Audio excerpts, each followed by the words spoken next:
The skies over Europe belonged to death. Every morning as the sun rose over England, hundreds of American airmen climbed into their B-17 flying fortresses and B-24 Liberators. These were young men, most barely out of their teens. Farm boys from Iowa, factory workers from Detroit, college students from California.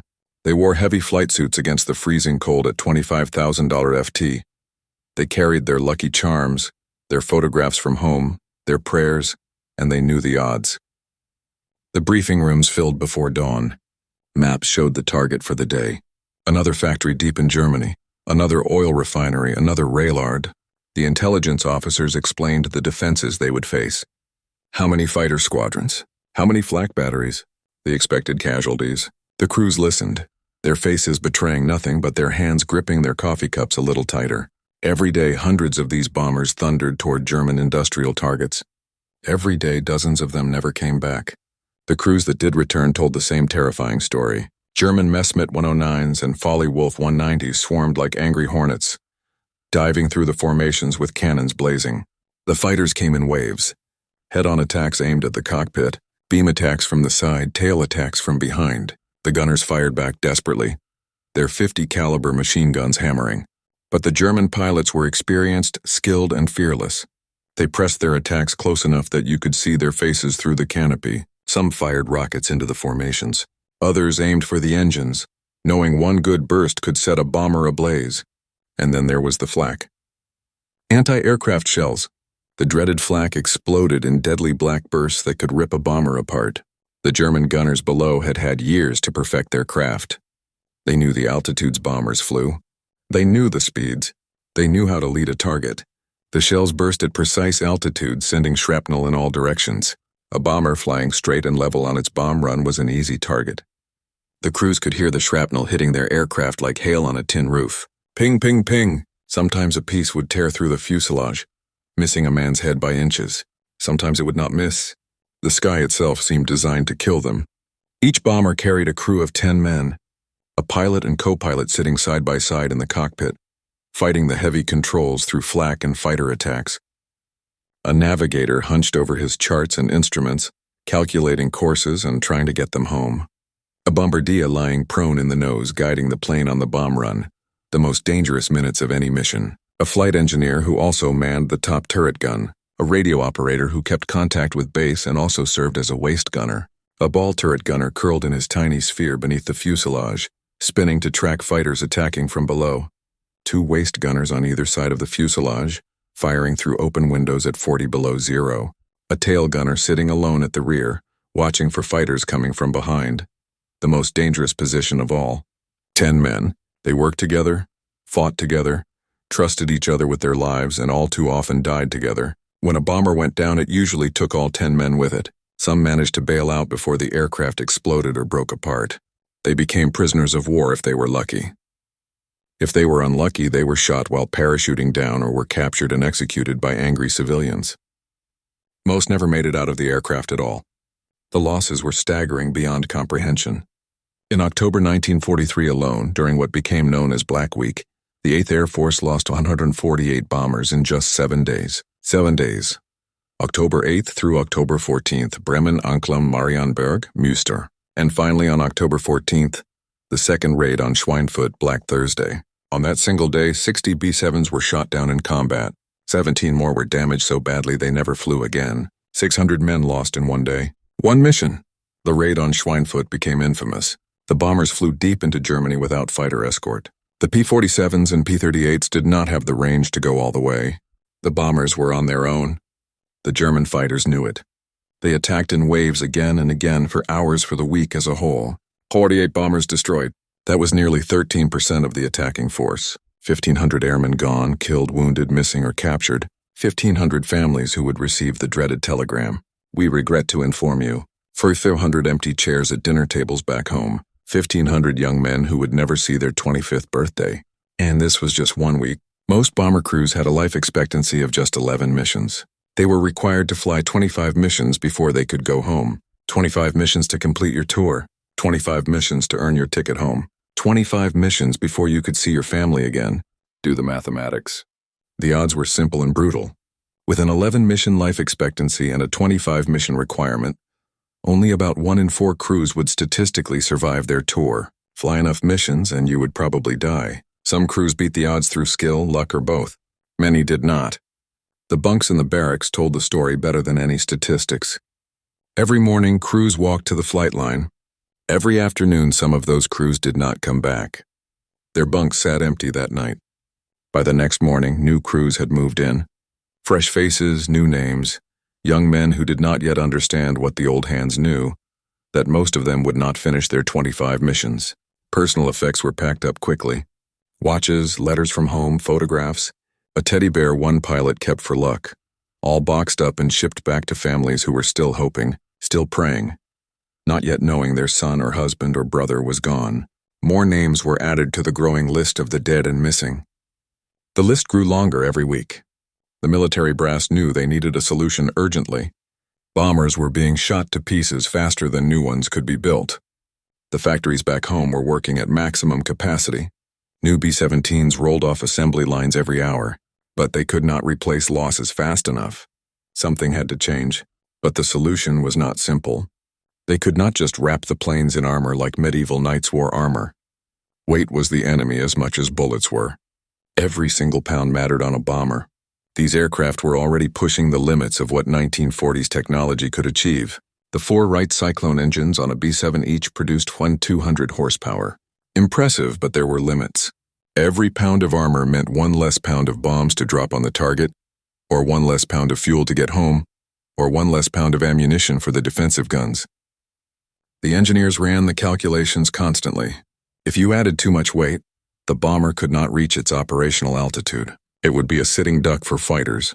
If you added too much weight, it could not carry enough fuel to reach Germany and return. The crews would have to ditch in the Channel or crash land in occupied France. Add too much armor in the wrong places and the plane might not even be able to take off with a full bomb load. The engines would strain. The wings would not generate enough lift. The aircraft would use up the entire runway and still not get airborne. But too little armor meant the current nightmare would continue. More young men dying every day. More bombers spiraling down in flames, leaving dark trails of smoke across the European sky. More missions failing as formation after formation got torn apart by German defenses that were getting better, not worse. The balance was critical. There was a sweet spot somewhere, an optimal amount and placement of armor that would save lives without crippling the bombers' ability to do their job. Someone had to figure out where to put the limited armor they could carry. It seemed like a straightforward problem. Study where the planes are getting hit. Armor those areas. Protect the vulnerable spots, or so they thought. The military had the best engineers in the country working on this. They had combat veterans who had flown the missions. They had designers who knew every rivet and bolt in these aircraft, and they all came to the same conclusion. It was obvious where the armor should go. At Columbia University in Manhattan, just blocks from where the city's energy hummed with wartime urgency, a secret group of mathematicians and statisticians were fighting the war with equations instead of bullets. They called it the Statistical Research Group, the SRG. And these were not ordinary academics. This was arguably the most brilliant collection of mathematical minds ever assembled in one place. 18 researchers, each a specialist in their field. Each brought skills that would prove essential. The atmosphere was unlike anything in peacetime academia. There was urgency. Every problem they solved could save lives. Every delay could mean more deaths. Brilliant minds challenged each other daily across tables covered with data, chalkboards filled with equations that looked like abstract art to outsiders, but were tools of war to these men. Arguments erupted over statistical methods not with personal animosity, but with the passion of people who knew the stakes. Animosity, but with the passion of people who knew the stakes. Coffee flowed endlessly. Researchers worked late into the night, sometimes sleeping in their offices. This was not the ivory tower of peacetime academia, where problems could wait for publication next year. This was war work. Urgent, vital, classified. Papers were stamped secret before being locked in safes. Visitors needed security clearance. The work could not leave the building. Future Nobel Prize winners worked side by side with the founders of modern statistics. Names like Milton Friedman, who joined as associate director in 1943 and would later revolutionize economic theory. Harold Hotelling, one of the 3 charter members who helped establish the group, already a legend in mathematical statistics, W. Allen Wallace, who directed the daily research operations and kept the work focused on practical military problems. And working alongside these luminaries was a quiet refugee from Austria, who had escaped the Nazis by the narrowest of margins, a man who thought differently, who saw patterns others missed, who asked questions others never thought to ask. His name was Abraham Wald. The SRG was part of the Applied Mathematics panel supported by the National Defense Research Committee. America was throwing everything it had at winning this war, including its intellectual firepower. The SRG worked on hundreds of problems across all branches of military operations: optimal pursuit curves for torpedoes, quality control for rocket fuel, sequential testing for ammunition. The work was diverse, technical, and critically important. Born on October 31, 1902 in Kalasa, Transylvania, then part of the Kingdom of Hungary, Abraham Wald grew up in a world of multiple cultures and languages. The city, now called Cluj and part of Romania, was a melting pot where Hungarians, Romanians, Germans, and Jews all lived together. Multiple languages filled the streets. Markets bustled with traders speaking different tongues. It was a rich cultural environment, but Wald's family was defined by something more important than language or culture. They were deeply religious Orthodox Jews who followed the commandments strictly and lived by principles that set them apart. One of those commandments is keeping the Sabbath. From Friday evening when the first stars appear to Saturday evening when 3 stars can be seen, no work is permitted, no writing, no traveling, no cooking. And in the Orthodox interpretation that the Wald family followed, this includes attending school. The Hungarian school system had no flexibility on this point. Classes were held 6 days a week, including Saturdays. There was no exception for religious observance, no accommodation for Jewish students who wanted to honor the Sabbath. The government saw no reason to adjust for religious minorities, so Wald's parents faced an impossible choice: violate their religious principles and send their son to school on Saturday, compromising the beliefs that defined their family, or keep him home and educate him themselves. Knowing that homeschooling was risky and uncertain, they chose the latter. They chose their faith over convenience. Abraham Wald was homeschooled by his parents and older siblings from early childhood all the way until he was ready for university. This could have been a disaster. Homeschooling in the early 1900s, without modern resources or curricular or support networks, was a tremendous gamble. Many homeschooled children fell far behind their peers. Some never caught up. But Wald's parents were not ordinary people, and they did not give their son an ordinary education. His father and older siblings gave him a rigorous, demanding education that would have challenged students in the best schools. Mathematics, where young Abraham showed immediate talent and fascination. Sciences taught with whatever books and equipment they could obtain. Languages essential in their multilingual city. Philosophy and logic training his mind to think clearly and argue precisely. Religious studies maintaining their traditions. The education was intense, focused, and tailored to one brilliant student who absorbed everything they taught him. By the time he was ready for university, Wald had not just kept pace with formally schooled students. He had surpassed them. He had mastered material that most students struggled with. More importantly, he had learned to learn independently, to solve problems without a teacher guiding every step, to think for himself. These skills would prove more valuable than any conventional schooling could have provided. In 1923, at age 20, Wald enrolled at King Ferdinand, the first university in Cluj, to study mathematics. The university recognized his preparation immediately. He excelled in every course. He graduated in 1928 with distinction. Then he made the decision that would shape his career. He moved to Vienna, the intellectual capital of Central Europe, to pursue his doctorate. He studied at the University of Vienna, under the supervision of Karl Menger, himself a legendary mathematician who was pioneering new fields. Wald earned his doctorate in 1931 with a dissertation on geometry that showed remarkable originality. He was 28 years old. He was brilliant, creative, capable of seeing connections others missed. Any university in Europe would have been fortunate to have him on their faculty. He should have had offers from multiple institutions competing for his talents. But this was Vienna in the 1930s. This was Europe sliding toward catastrophe. Anti-Semitism was rising across the continent like a dark tide. Jewish scholars, no matter how talented or accomplished, faced systematic barriers to academic positions. Universities had quotas limiting Jewish faculty. Departments openly refused to hire Jews. The old academic establishment saw Jews as outsiders, as threats, as unworthy, regardless of their abilities. Abraham Wald, despite his doctorate, despite his brilliance, despite his promise, could not get a university appointment. He applied. He was rejected. He applied again, rejected again, not because his work was inadequate, because he was Jewish. So instead of teaching and researching at a university, he worked as a mathematics tutor to Carl Schlesinger, a wealthy banker. It was steady work. It paid reasonably well, but it was a waste of extraordinary talent.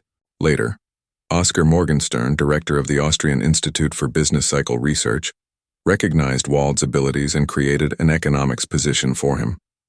This was not charity. Morgenstern knew talent when he saw it.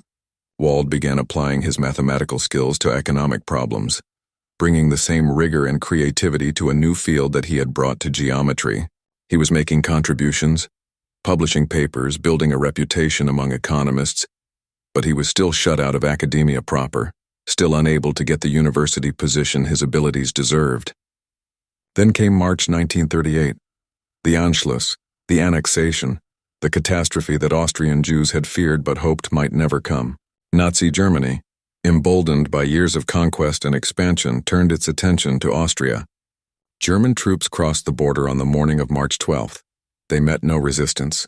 Many Austrians welcomed them with cheers and Nazi salutes. The formal annexation law was signed March 13th. Austria ceased to exist as an independent nation. It became part of the German Reich. For Austria's Jews, this was not a political change. This was existential threat. The Nazis immediately began implementing their racial laws with enthusiastic support from many Austrians. Jewish professionals were fired from their jobs within days. Jewish businesses were confiscated or destroyed. Jewish people were beaten in the streets by mobs while police stood by watching or participating. Synagogues were vandalized. The persecution that had taken years in Germany happened in Austria in weeks. Abraham Wald saw what was coming. He understood that this was not temporary, that this would get worse, not better, that staying meant death or imprisonment at best. That summer 1938, just months after the Anschluss, he fled Austria for America. He left behind almost everything.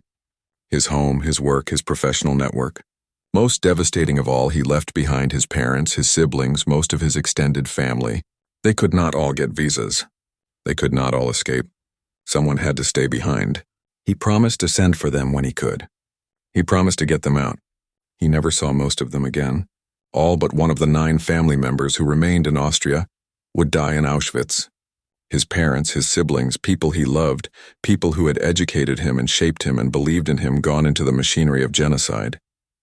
And Abraham Wald, safe in America, would carry that survivor's guilt for the rest of his life. In 1938, Wald was invited by the Cowles Commission for Research in Economics, then located in Colorado Springs, Colorado. He briefly served as a research fellow there.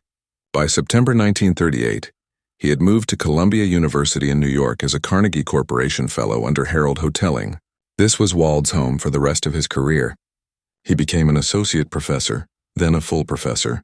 He joined the faculty permanently.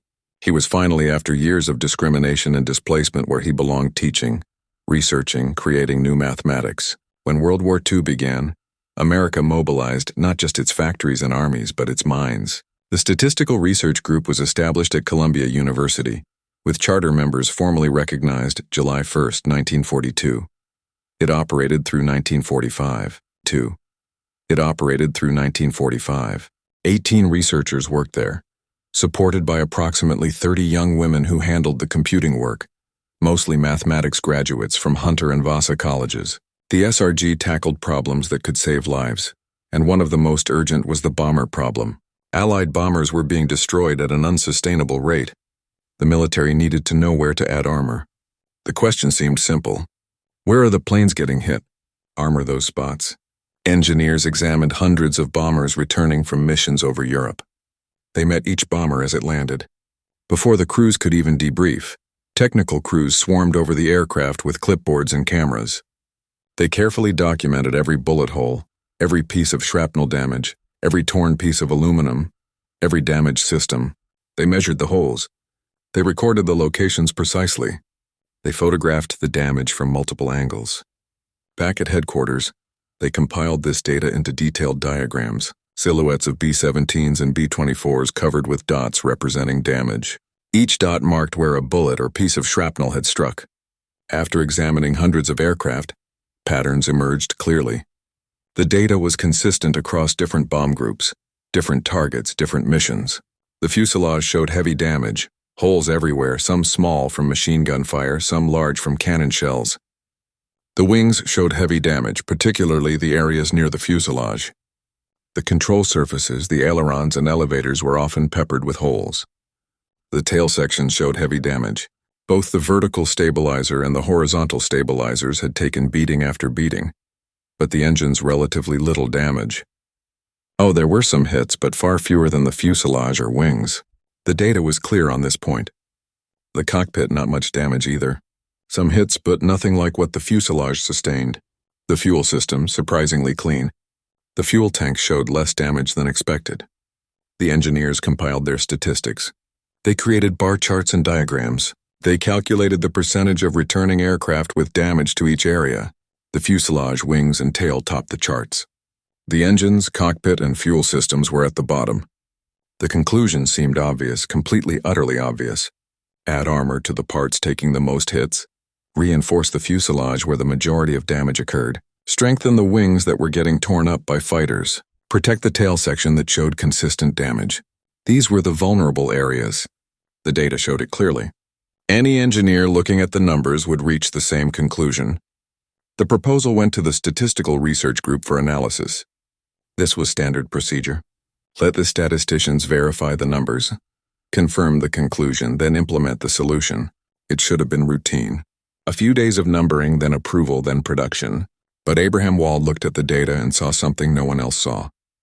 He sat in a room with engineers and military officers and other statisticians from the SRG. They spread the diagrams across the table. Silhouettes of bombers covered with dots marking damage. Everyone in the room was looking at the same data. Everyone in the room was seeing the same patterns. Everyone except Wald. He looked at the diagrams for a long time. He asked questions about how the data was collected, about which planes were being examined, about the methodology, and then he asked a question so simple yet so profound that it changed everything. A question that should have been obvious but somehow had not occurred to anyone else. Where are the planes with engine damage? The question hung in the air. The other men in the room looked at each other. What did he mean? The data clearly showed that engines had less damage. That was right there in the numbers. Everyone could see it, but Wald pushed further. These diagrams show only the planes that came back. What about the planes that did not come back? Where were they hit? Everyone else looked at the returning planes and saw damage patterns that showed vulnerability. Wald looked at the returning planes and saw a selection bias. An enormous glaring selection bias that everyone had missed. These were the survivors. These were the lucky ones. These were the planes that made it home despite being damaged. What about the planes that did not make it home? Where were they hit? What killed them? The engineers were analyzing a biased sample without realizing it. They were only studying planes that survived combat and made it back to England. The planes that got shot down were not available for study. Those planes were scattered across Europe, crashed in German fields, burning in French forests, sunk in the English Channel, blown apart at altitude. Their damage patterns could not be documented. Their crews could not report what hit them. Their data was missing, gone, lost, and that missing data was the most important data of all. Wald realized something crucial about how the data was collected. If the returning planes showed heavy damage to the fuselage, wings, and tail, that meant something very specific. It meant these areas could absorb significant damage and still allow the plane to fly home. A bomber could take dozens of holes through the fuselage and keep flying. The crew might be terrified. There might be wounded men bleeding in the back, but the aircraft remained controllable. The engines kept running. The pilots could still fly it. Holes in the wings, serious but not always fatal. The wings on a B-17 were massive structures with multiple spars and ribs. You could punch a lot of holes through them before the wing failed structurally. The planes were survivable with hits to those areas. That was what the data was actually telling them.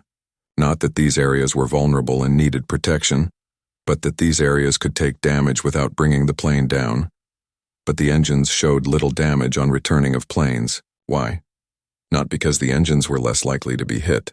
Wald assumed on good evidence confirmed by combat analysis that German fighters and flak aimed at the entire aircraft. Hits in combat were distributed fairly randomly across the bomber. There was no reason to think engines were magically protected or harder to hit. They were big, obvious targets hanging off the wings. Fighters specifically aimed for them. Flak exploded near them. So why did returning planes show so little engine damage? The answer was chilling.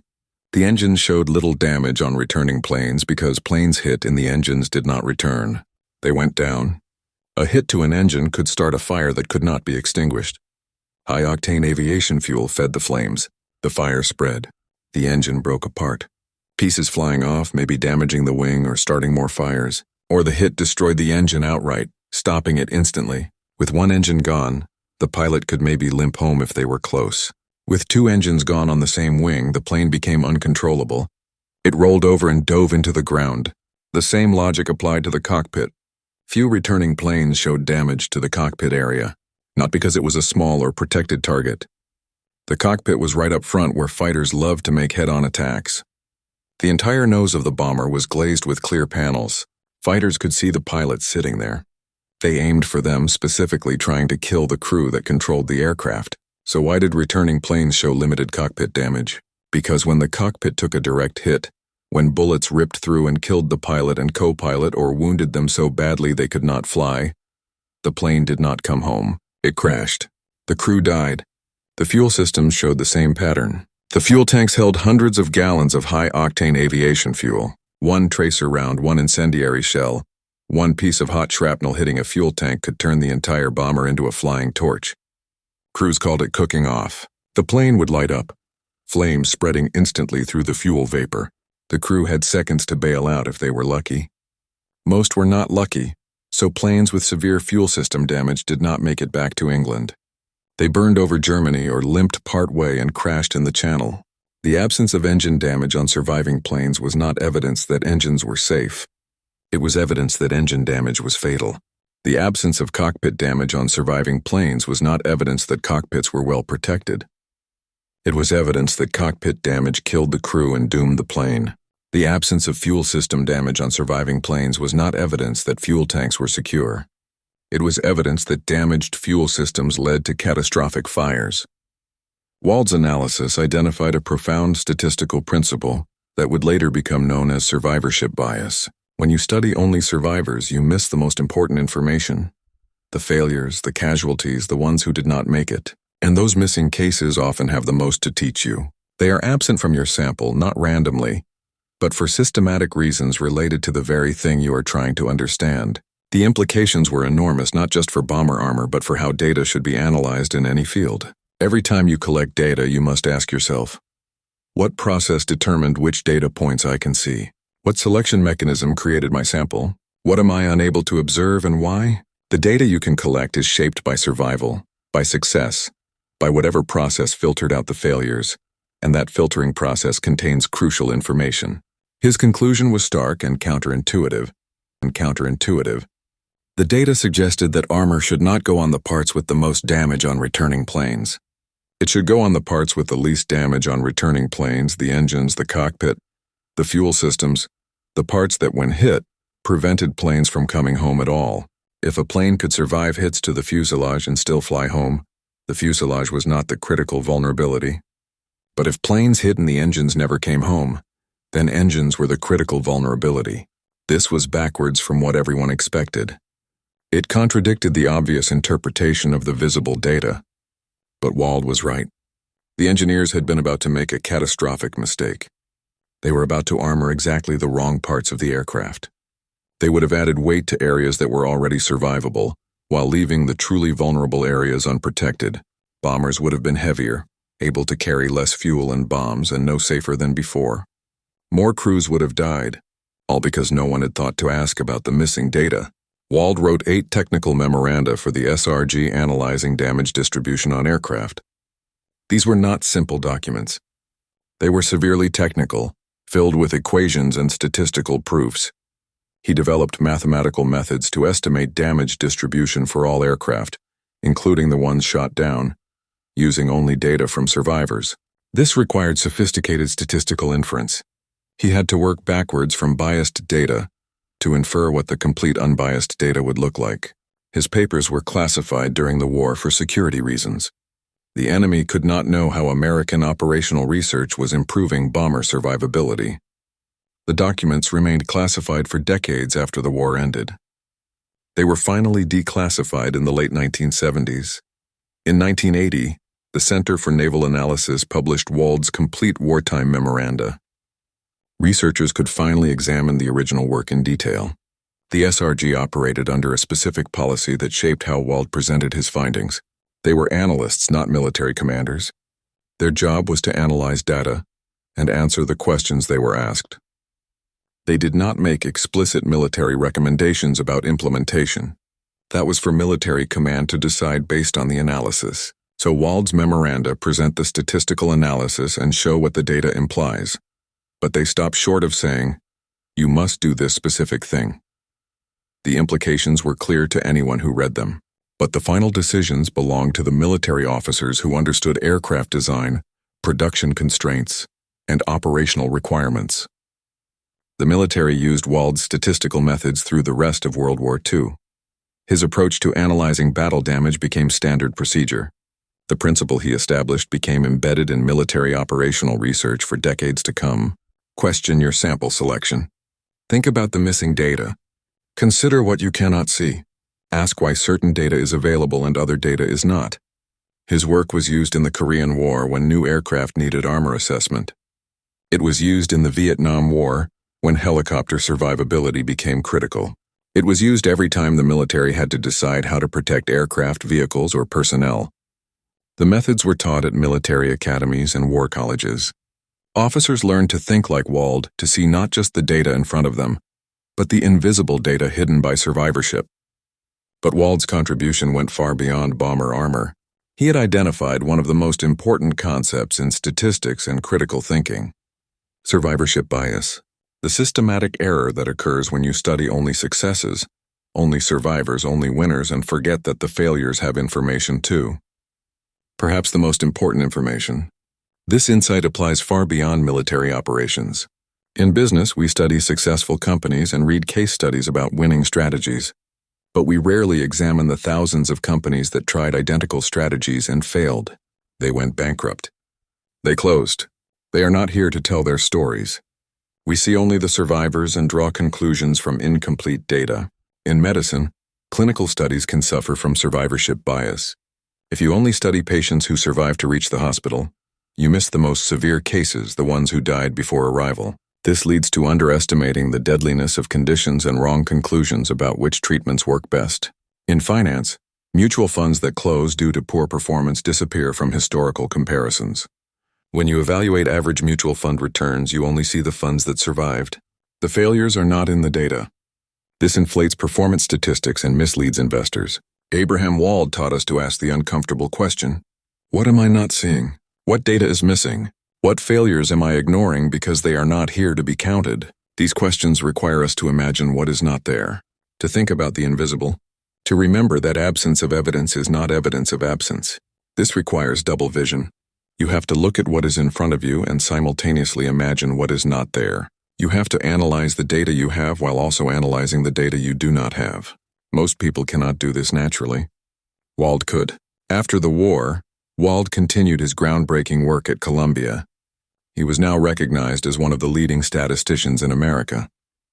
His wartime work had proven the power of mathematical thinking applied to real problems. In 1947, he published a book that would transform statistics: sequential analysis. This work grew directly from his wartime research. The methodology was initially classified because of its military applications. But after the war ended, Wald refined and expanded his ideas into a complete theoretical framework. The book, published by John Wiley and Sons in New York and Chapman and Hall in London, revolutionized how scientists and engineers design experiments and make decisions. Traditional statistical methods required you to decide your sample size in advance. You would test exactly 100 subjects or measure exactly 1,000 parts, then analyze all the results at once. This approach wasted resources. Sometimes you could reach a confident conclusion with far less data, but the traditional methods forced you to collect the entire predetermined sample anyway. Wald showed how you could make reliable decisions with less data, by analyzing results as they came in. You could stop collecting data when you had enough evidence to make a decision with confidence. This saved time, it saved money, it saved materials. And in medical trials, it saved lives by allowing effective treatments to be identified faster and harmful treatments to be stopped sooner. The methodology he developed became standard across countless fields: medical trials testing new drugs, quality control in manufacturing, industrial testing of materials. Anywhere decisions must be made with uncertain information, and the cost of data collection matters. Wald's sequential analysis changed how the work was done. By 1950, Abraham Wald had become one of the most respected statisticians in the world. He had transformed multiple fields. He had trained a generation of students who would carry his methods forward. He had proven that pure mathematical thinking could solve real-world problems and save lives. That year, the Indian government invited him to lecture on statistics. Wald was scheduled to address the Indian Science Congress in Bangalore and visit the Indian Statistical Institute in Kolkata. He arrived in India in November 1950 with his wife Lucille. Their 2 children, Betty and Robert, remained home in the United States. The trip was scheduled for a few months. Wald expected to return to Colombia in mid-February. December 13, 1950, Wald and his wife boarded an Air India flight, a Douglas C-47 registration VTCFK. The plane was flying from Bombay to Trivandrum with a stop in Madras. It was a scheduled commercial flight, routine and safe. But something went wrong over southern India near the town of Kotagiri in the Nilgiri Mountains.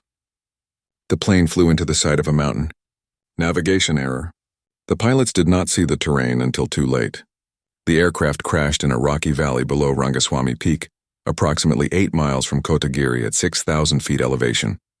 All 21 people aboard died instantly, 17 passengers, 4 crew. The wreckage was not found for a week. The terrain was so difficult that bodies could not be removed. They were laid to rest at the crash site. Abraham Wald was 48 years old. The loss was devastating to the mathematical community. Obituaries appeared in leading journals worldwide. His colleague Oscar Morgenstern wrote a tribute in Econometrica. The Indian Statistical Institute held a memorial service. Columbia University mourned one of its brightest minds. His legacy, though, would prove immortal. His papers from World War II continued to influence military strategy for decades. Every time the military had to make decisions about armoring vehicles or aircraft, they consulted Wald's work. His methods were taught at military academies and war colleges. His concept of survivorship bias became one of the most important ideas in statistics, decision theory, and critical thinking. It is now a standard topic in statistics education, business schools, medical training, and social sciences. Everywhere, people need to understand how biased samples can lead them astray. Today, more than 70 years after Wald did his analysis, survivorship bias affects how we understand success and failure across countless domains. When we study winners, we must remember the losers who are not there to study. When we analyze survivors, we must think about those who did not survive. When we see data, we must ask what data is missing. In business, survivorship bias creates a completely false picture of what strategies work. We study successful companies and read case studies about their brilliant decisions. We learn from CEOs who took bold risks and won big. But for every CEO whose risk-taking led to billions, there were dozens whose identical risk-taking led to bankruptcy. Those failed CEOs do not write memoirs. They do not give speeches. Their companies are gone. They are the missing planes. And because we only study the survivors, we conclude that their strategies must work, never realizing that survivorship bias is hiding all the failures. In medicine, clinical studies that only examine patients who survived to reach the hospital miss the most severe cases. The patients who died before arrival are not in the data. This leads to systematically underestimating how dangerous conditions are and reaching wrong conclusions about which treatments work best. Hospital-based studies see a biased sample, the survivors, just like Wald's engineers studying returning bombers in finance. Mutual funds that close due to poor performance disappear from historical comparisons. When you evaluate average fund returns, you only see funds that survived. The failures are not there anymore. This inflates performance statistics by an estimated 1 to 2% per year. Compounded over decades, this makes an enormous difference to retirement savings. Every success story hides untold failures. Every survivor represents many who did not survive. Every data point you can see exists alongside countless data points you cannot see. Wald taught us a way of thinking that goes beyond bomber armor. He taught us to question our samples, to ask whether what we observe is representative or biased, to consider selection effects, to think about what process generated the data we have access to, and what that process might be hiding. In 1943, young men climbed into bombers every morning, not knowing if they would see another sunset. The military looked at bullet holes and saw obvious solutions. They saw damaged fuselages and wings and tails. The data seemed clear. The conclusion appeared obvious. They were about to armor exactly the wrong parts of their aircraft. But Abraham Wald looked at the same data and saw something different. He saw the planes that were not there. He saw the missing bullet holes. He saw the invisible truth hiding in plain sight. He asked the question no one else thought to ask. Where are the planes with engine damage? Why are they not here? What does their absence tell us? It was not magic. It was disciplined thinking. It was rigorous mathematics applied with creativity and insight. It was the willingness to question assumptions everyone else took for granted. And because he looked beyond the obvious, because he questioned what everyone accepted, because he asked about what was missing instead of just analyzing what was present, his insight helped protect American airmen flying into danger, not through advanced weapons, not through better tactics, but through clear thinking, through asking the right question. That is the legacy of Abraham Wald. Not just his mathematical brilliance, though that was extraordinary. Not just his contributions to statistics and operational research, though those were groundbreaking. His true legacy is teaching us to see what is not there, teaching us that the most important data is often the data we cannot collect, teaching us that the most important lessons come from the failures that did not survive to teach us. In a room full of brilliant minds, Abraham Wald was the one who asked the different question. He was the one who saw past the obvious. He was the mathematician who saw what everyone else missed. And in seeing it, in that one crucial insight about missing data and survivorship bias, he changed how we think about evidence. He gave us a tool for avoiding systematic errors in reasoning. He taught us that sometimes the most important thing in the room is the thing that is not there. The bullet holes were on the planes that came back. But the lesson, the profound and lasting lesson, was in the planes that did not. In the missing data, in the invisible evidence, Abraham Wald taught us to look for the missing planes, to ask about what is not there, to see the invisible. And that lesson continues to save lives more than 70 years later.